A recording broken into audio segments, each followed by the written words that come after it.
Yeah, he was a shepherd. So he should take animals for grazing. Okay. So when he should take those animals, so he has goats, cows, and all. So the goats used to this coffee was growing in the forest. Basically, they were going inside the field and they were eating these berries. And this incident happened maybe around 15th or 16th century, very long back. So that time when what happened after eating these berries, the goats were running became more energetic. Okay, and that time Kaldi was had to go and take them back and do this. So he kind of got very irritated, and one day he thought, what is that they're eating and becoming so energetic? So he was curious. So one day he plucked those berries. He came home. Now he offered these berries to his wife. He's like, you try first. If anything happens, how many of you do that? If you don't know about how taste and everything, so you go to your We wife. all are decent guys. Okay, maybe your wife should have come and tell the answers. Sure, to sure, this. why not? So yes, so and wife trusted him fully, and she tried. So coffee berries seed is inside, and outside when it ripes, it is a red color pulp. So she tried the pulp and. नहीं नहीं नहीं पर उसका test उसको अच्छा लगा 1 or 2 only she tasted, so she liked the taste. It was very sweet.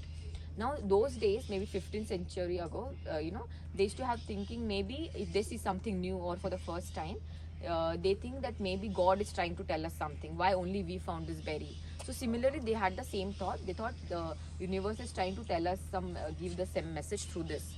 So they took these berries to the nearest monastery, and then they offered it to the head of the monk. Now when this monk found this, it was red and ripe, right? So when you see something red, what comes in your head sometimes? Blood. Okay. But it will look dangerous, something which is poisonous. Yeah. So similarly, he thought the same, and he wanted to destroy it immediately. He saw like this has to be destroyed immediately. It is the poisonous one. So if you want to destroy something, what you will do? Put it on fire. Fire. Yeah. So now you can relate the process of coffee making. Why somebody has actually suddenly thought of burning them or roasting them, right? So basically somebody wanted to destroy it. So he put it into the fire. Then that aroma started coming. Okay, that coffee fragrance. Now still that monk is not convinced. He's like still thinking it is poisonous. So he started trampling those berries. He made it into powder, but still that aroma got even strong. And finally he took that powder and he put it into the jar of water.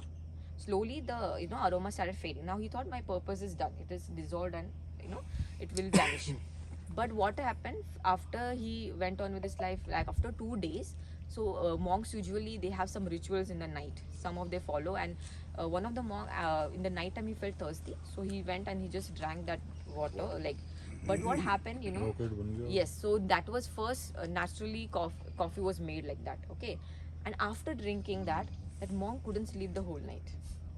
Okay, and he thought maybe what is this drink made me so awakened and everything, right? That's what we use drinking. So what happened after that? If you like something, so what you will do? You want your friends to try, right?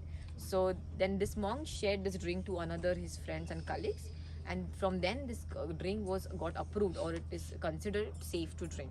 And that's how the coffee was originated, and then started experimenting and different things. Okay, this is how coffee was originated there.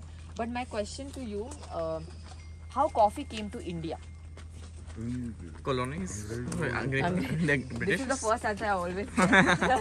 So there's one country which I told you, which is, you have to guess.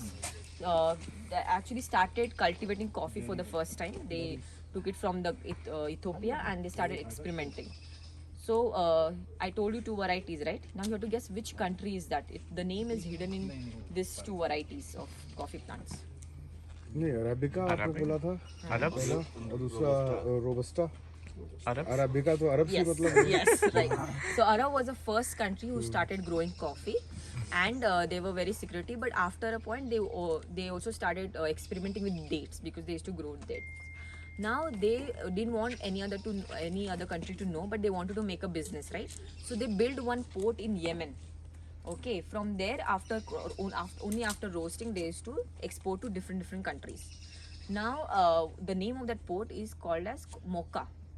We have coffee Mocha, right?